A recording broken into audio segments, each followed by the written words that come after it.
बिस्मिल्लाह इर्रहमान इर्रहीम। ये रात कुछ अलग थी, गैर मामूली हद तक खामोश। हवा भी जैसे रुक गई हो।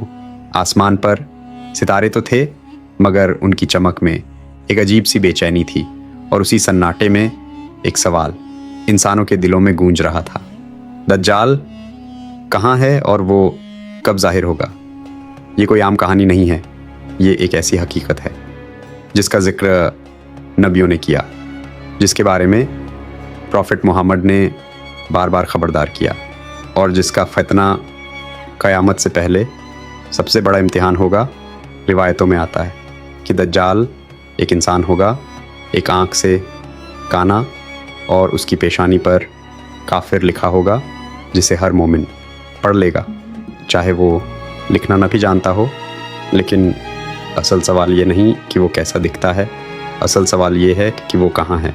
कुछ रिवायतें हमें एक हैरान कर देने वाला वाक़या बताती हैं। तमीम अल-दरी रज़ी का वाक़या, जो एक जजीरे तक पहुँचे जहाँ उन्होंने एक अजीब मखलूक देखी जिसका नाम था जस्सासा, और फिर उन्होंने मुलाकात की एक ऐसे शख्स से जो जंजीरों में जकड़ा हुआ था। वही शख्स जिसने ख़ुद को दज्जाल कहा, वो क़ैद है एक जजीरे में, वक़्त का इंतज़ार कर रहा है, उस दिन का इंतज़ार जब उसे निकलने की इजाज़त दी जाएगी।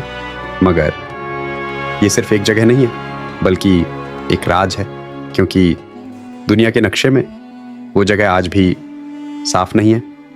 कुछ लोग कहते हैं वो बहरे रूम में है, कुछ कहते हैं मशरिक़ में है, मगर हकीकत ये है कि अल्लाह ने उसकी जगह को छुपा रखा है ताकि इम्तिहान जारी रहे।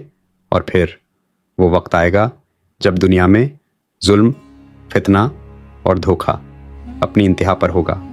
लोग सच को झूठ और झूठ को सच समझने लगेंगे, ईमान कमज़ोर हो जाएगा, और उसी वक्त दज्जाल ज़ाहिर होगा।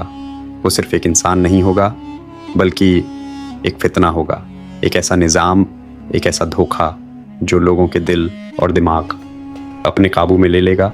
वो बारिश बरसा सकेगा, ज़मीन से ख़जाने निकाल सकेगा, मुर्दों को ज़िंदा करने का धोखा देगा, जन्नत और जहन्नम जैसी चीज़ें दिखाएगा, मगर हकीकत में उसकी जन्नत जहन्नम होगी, और उसकी जहन्नम जन्नत लोग उसके पीछे दौड़ेंगे, क्योंकि वो दुनियावी फ़ायदे देगा, ताकत देगा, दौलत देगा।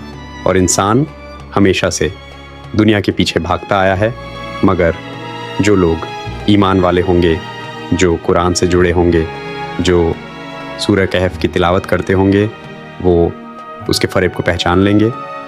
प्रॉफिट मोहम्मद ने फरमाया कि जो शख्स दज्जाल के फितने से बचना चाहता है, वो सूरह कहफ की शुरुआती आयतें पढ़े, क्योंकि ये आयतें इंसान को हक़ और धोखे में फ़र्क सिखाती हैं। दज्जाल 40 दिन दुनिया में रहेगा, एक दिन 1 साल के बराबर होगा, एक दिन 1 महीने के बराबर, एक दिन 1 हफ्ते के बराबर, और बाकी दिन आम दिनों जैसे होंगे। इस दौरान वो पूरी दुनिया घूमेगा, सिवाय मक्का और मदीना के, क्योंकि वहाँ फरिश्ते पहरा देंगे, लोग भागेंगे, कुछ उसके साथ हो जाएंगे, कुछ उससे बचने की कोशिश करेंगे, और यही असल इम्तिहान होगा। और फिर एक पल आएगा जब जीसस क्राइस्ट अलैहिस्सलाम नाजिल होंगे दमिश्क के सफ़ेद मीनार के पास। वो दज्जाल का पीछा करेंगे और आखिरकार लुत के मकाम पर उसे ख़त्म कर देंगे, और उसी के साथ सबसे बड़ा फितना ख़त्म हो जाएगा। मगर सवाल ये है, क्या हम तैयार हैं? क्या हमारा ईमान इतना मज़बूत है कि हम इस धोखे को पहचान सकें, या हम भी दुनियावी फ़ायदे के पीछे उसके पीछे चल पड़ेंगे?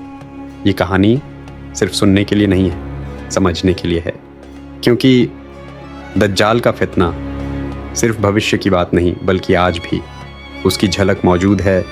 झूठ, फरेब, दिखावा, दुनिया की मोहब्बत, ये सब उसी फितने की नींव हैं। अगर हम आज खुद को नहीं संभाल पाए तो कल का इम्तिहान बहुत सख्त होगा। इसलिए अपने ईमान को मजबूत करो, कुरान से जुड़ो, सच को पहचानो, और हर उस चीज़ से बचो जो तुम्हें اللہ سے دور لے جائے. اور اگر آپ چاہتے ہیں کہ ایسی حقیقت پر آدھارت کہانیاں جو دل کو جھکجھوڑ دیں اور ایمان کو تازہ کرے آپ تک لگاتار پہنچتی رہیں تو ابھی نور ایمان چینل کو سبسکرائب کریں، کیونکہ یہاں ہم صرف کہانیاں نہیں سناتے بلکہ حقیقت کو زندہ کرتے ہیں. اور یاد رکھو، دجال کا فتنہ اچانک آئے گا، مگر اس سے بچنے کی تیاری آج سے ہی شروع ہوتی ہے. اللہ ہمیں حق کو پہچاننے اور اس پر قائم رہنے کی توفیق عطا فرمائے. آمین.